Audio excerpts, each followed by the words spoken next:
مزيانه. لا مزيانه، انت ولا تبارك الله ونقيقيه والحداقه.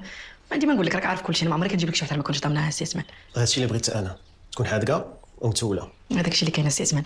يقول لي منين بغيتي تبداوش من الكوزينه ولا بالبيوت؟ تاخذ راحتها، فين ترتاح هي تبدا. صافي اسيدي بغيت تكوني على خاطرك. صافي مزيان، يلا نخليكم دابا.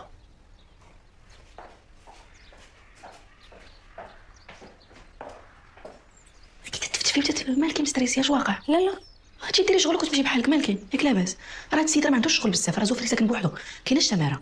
صافي عندك الكوزينه غتمسحي البوطاجي غدوزي شويه وتحكي وتهبطي بالكراطه.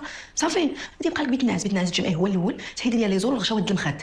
صافي وتحيدهم ديرهم في السله وتحطيهم حتى الماكينه الصابون، غير تسالي خلي ماكينه الصابون الاخرى، الماكينه راه في الحمام، سالي نشري وخرجي بحالاتك. صافي ما عندكش تماره. صافي. واش غادي تخليني معاه بوحدي؟ واش تخلي معاه بوحدك؟ شنو بغيتي نبقى معاه؟ واش تحمقى ولا مالك؟ السيد راه ضامناه، ما تخافيش، ما عنده ما يدير لك. ديري خدمتك وسيري بحالاتك.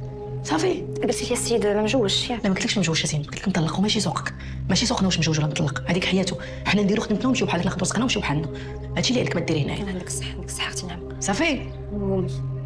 ياك انت ثقه فيه بعدا؟ ويلي اختي عافاك سي نمشيو بحالاتنا الله يرحم باك، نمشي نجيب لي بحال هي انت ديري لي المشاكل. لا اختي نعمه ما تقلقيش. وتسكتري لي السؤالات يا زينب. صافي هضرنا معاك، حنا ضامنين السيد، غادي ديري شغلك وتمشي بحالك مالك. صافي اختي نعمه كوني هانيه ما تقلقيش. ونعول عليك. صافي غادي ندير خدمتي. وكوني مرا.